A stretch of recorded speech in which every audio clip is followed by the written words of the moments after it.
Hello बच्चों, study class में आपका स्वागत है। आज की कहानी है मानवीय रिश्ता। यह कहानी मानवीय रिश्ता जिसे लिखे हैं श्रीनाथ सहाय ने, जो क्लास 6 झारखंड बोर्ड के क्लास 6 चैप्टर 9 से लिया गया है। यह कहानी इस प्रकार है। अकलीपुआ गांव के एक विद्वान प्रतिष्ठित पंडित जी की पत्नी है। पंडित जी कर्मकांड से लेकर धार्मिक अनुष्ठान, धार्मिक प्रवचन आदि में बड़े निपुण थे। दूर दूर तक के गांव में इनकी शोहरत थी और लोग इन्हें ऐसे कार्यों के संपादन हेतु सादर आमंत्रित करते। प्रलोभन का लेश मात्र नहीं था इनमें। साधारण जीवन स्तर और रहन सहन में इनकी अटूट आस्था थी, जो अन्य व्यवसायी पंडित लोगों से सर्वथा भिन्न थी। जो भी थोड़ा आटा, चावल, दाल, कुछ पैसे इन्हें दक्षिणा स्वरूप मिल जाता, सहर्ष स्वीकार करते, आशीर्वाद देते, चले जाते। कभी कोई मांग नहीं, शर्तें नहीं। अतः समाज में इन्हें लोगों का अपार सम्मान प्राप्त था। पत्नी पर भी, जिन्हें लोग आदर भाव से पंडिताइन कहकर बुलाते। पंडित जी के जीवन मूल्यों, आदर्शों का पूरा प्रभाव था। वे स्वभाव से शांतिप्रिय महिला थी, जिन्हें थोड़े में ही संतोष था। पंडित जी का स्वर्गवास हो गया। पंडिताइन अब अकेले पड़ गई। उनके कोई संतान तो थी नहीं और न ही था पंडित जी द्वारा संचित धन या कमाई। साधारण सा एक छोटा घर, खपरैला मकान, आंगन में 2 कमरे, शौचालय, घर के अंदर रखी पंडित जी की कुछ पोथियाँ, एक बड़ा शंख, पाठ, कथा वार्ता से जो कुछ पैसा मिलता था, प्रतिदिन के जीवन बसर में खर्च हो जाता था। पैसा बचता था कहाँ। आजकल के जैसी कोई पेशेवर कमाई तो थी नहीं, जो प्रवाचक को देखते देखते रंग से राजा बना दे। पंडिताइन पास के गांव के एक निपुण वैद्य की पुत्री थी। औपचारिक शिक्षा तो नहीं, किंतु वैद्य पिता और विद्वान पति के संगत में इन्हें अच्छा सांसारिक ज्ञान प्राप्त हो गया था। देहाती भाषा में लोग इन्हें पढ़ी नहीं, कढ़ी और अनुभवी कहते।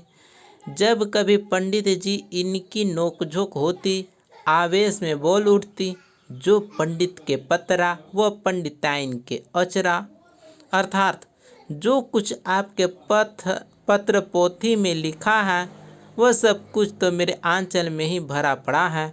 मैं आपसे कोई कम विद्वान नहीं हूँ पंडित जी महाराज। विवाह पूर्व वे पिता के वैद्यगिरी की पुस्तकें रुचि से पढ़ती। साथ रहते रहते इन्हें देहाती जड़ी बूटियों और दवाइयों का अच्छा ज्ञान हो गया था। विभिन्न बीमारियों के नुस्खों की भी जानकारी प्राप्त हो गई थी। विवाहित होकर जब वे पंडित जी के यहाँ आए, तो यहाँ भी खाली समय में गांव के महिलाओं, बच्चों को दवा दारू निःशुल्क बताने में इनकी रुचि रही। उन दिनों गांव में न तो एलोपैथिक दवाइयों के पढ़े लिखे प्रशिक्षित डॉक्टर उपलब्ध थे, न तो पास कहीं अंग्रेजी दवाइयाँ मिलती। अधिकतर लोग देसी दवाइयाँ ही उपयोग करते और अच्छे भी हो जाते थे। पंडिताइन की बताई हुई जड़ी बूटी की दवाइयों से कई लोग मलेरिया, मस्तिष्क ज्वर, खांसी बुखार से निरोग हो जाते थे। अतः इनकी ख्याति उनके गांव से बाहर दूर तक फैल गई। स्वभाव से वे ये हंसमुख, मिलनसार, मृदुभाषी थी, अतः महिलाओं में शीघ्र घुल मिल जाती थी। पंडित जी के न रहने के बाद गांव के लोगों की सेवा, उपचार और समाज कल्याण में इनकी रुचि और भी बढ़ गई। सुबह होते ही वे निकल जाती, जिसे भी जरूरत होती उपचार बताती, दवा देती। गांव के लोग भी इन्हें अधिक सम्मान देने लगे। धीरे धीरे इनकी समझदारी, अक्ल की शोहरत, ख्याति गांव के बाहर तक फैल गई। अब लोग इन्हें अक्ली बुआ के नाम से पुकारने लगे, यानी जिसके पास अक्ल हो। लोगों को, विशेषकर महिलाओं और बच्चों को नेक सलाह देती।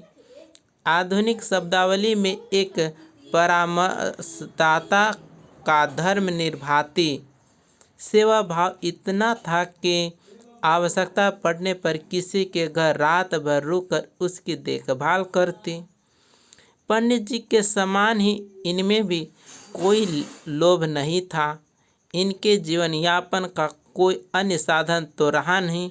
लोगों को जब इनके नुस्खों, दवाइयों से लाभ हो जाता तब वे थोड़ा बहुत खाने पीने के पदार्थ, कभी साड़ी, कपड़ा, कभी कुछ पैसे खुशी से इन्हें दे देते। इसी आय से बुआ अपनी जिंदगी बिता रही थी। अचानक एक दिन बुआ के पेट में दर्द हुआ। दर्द तेज इतना कि सहन से बाहर। अस्पताल में भर्ती कराना पड़ा। डॉक्टर ने कहा पेट में बड़ा फोड़ा है, ऑपरेशन करना होगा। क्या आपके साथ कोई है? मेरा कोई नहीं है बेटा, बुआ बोली। मैं अकेली हूँ। पास खड़े 3 आदमी बोल उठे, ऐसा ना कहो बुआ जी, हम सब आपके ही तो हैं। डॉक्टर साहब, हम लोगों का नाम लिख ले, सुरेश से रघुवीर, गणेश।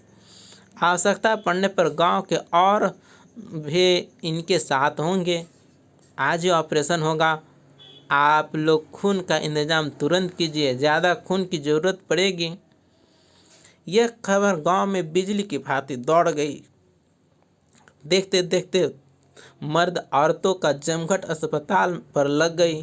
बड़े डॉक्टर आए, पूछा यह भीड़ कैसे? हम सभी अपनी बुआ को अपना खून देंगे। क्या आप सभी खून देंगे?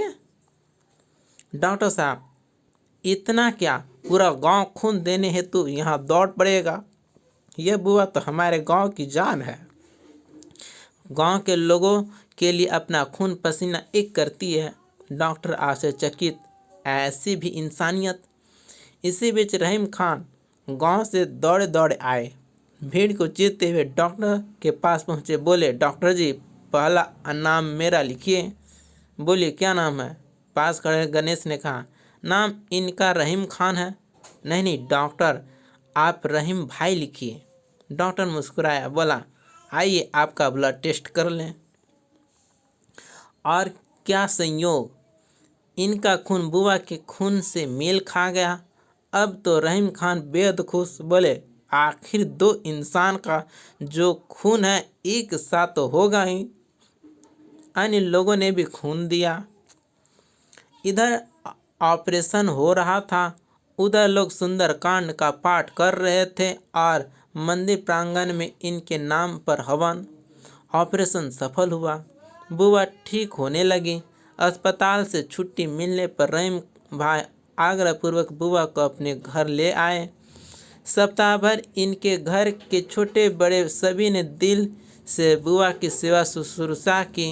गांव वाले भी यह सौहार्द देखकर चकित थे। रहीम भाई का कहना था, बुआ की सेवा करना हमारे परिवार का फर्ज था, कोई एहसान नहीं। मेरा बेटा 10 दिनों तक मस्तिष्क ज्वर से पीड़ित था। दवा से कोई लाभ नहीं हो रहा था। हम लोग निराश हो रहे थे। बुआ ने सुना, खुद तुरंत आई, देखा, बोली, हमें 2 दिन का वक्त दीजिए, उम्मीद करती हूँ बुखार उतर जाएगा। बुआ ने दवा खिलाना शुरू किया। रात हुई तो बोली, मुझे एक चटाई दे दीजिए, मैं रात को बच्चे के पास ही रहूँगी। उस रात उन्होंने कुछ नहीं खाया। रात भर जग कर बच्चे के सर पर दवा का लेप चढ़ाती रही। बीच बीच में जड़ी बूटी का काढ़ा गोली देती। सुबह होते ही बच्चे ने आंखें खोल दी। बुखार भी कुछ कम होता नजर आया। बुआ खुश होकर बोली, कल तक बुखार उतर जाएगा। अब आप लोग चिंता मत कीजिए, यह काढ़ा गोलियां मैं रख कर जा रही हूँ। आप बिन नागा दिन में 4 बार देते रहिए। शाम को बुआ फिर आई। बच्चे की हालत बेहतर हो रही थी। इन्होंने और दवाइयाँ दी। तीसरे दिन ज्वर बिल्कुल उतर गया। हम सभी खुश, बेहद खुश। तहे दिल से मेरा सारा घर बुआ को दुआएं दे रही थी। भला ऐसा एहसान कौन भुला सकता है। बुआ जी हमारी असली बुआ बन गई और अब तो यह रिश्ता खून में ही बदल गई। रहीम भाई बड़े फक्र से कहते हैं, भेदभाव छोड़ ऐसा पारिवारिक सौहार्द देखकर गांव के लोग भी प्रसन्न हैं, परस्पर बात करते हैं। यही तो है वास्तविक मानवीय रिश्ता जिसके लिए आज समाज आतुर है। तो इस प्रकार से मानवीय रिश्ता की कहानी जिसे लिखे हैं श्रीनाथ सहाय ने। इसका इम्पोर्टेंट पॉइंट ये है कि यह कहानी सामाजिक समरसता, धार्मिक सहिष्णुता तथा मानवीय संवेदनाओं से ओतप्रोत है। समाज के सभी वर्ग के लोगों की सेवा के लिए हमेशा तत्पर रहने वाली एक महिला के जीवन पर जब संकट आता है तो समाज के हर वर्ग का सदस्य उस महिला की यथाशक्ति सहायता करता है। समाज में सभी व्यक्तियों को आपस में मिलजुल कर रहने, एक दूसरे के सुख दुख में सहयोग की भावना को यह कहानी बल प्रदान करता है। यह कहानी यहीं समाप्त होता है। जय हिंद।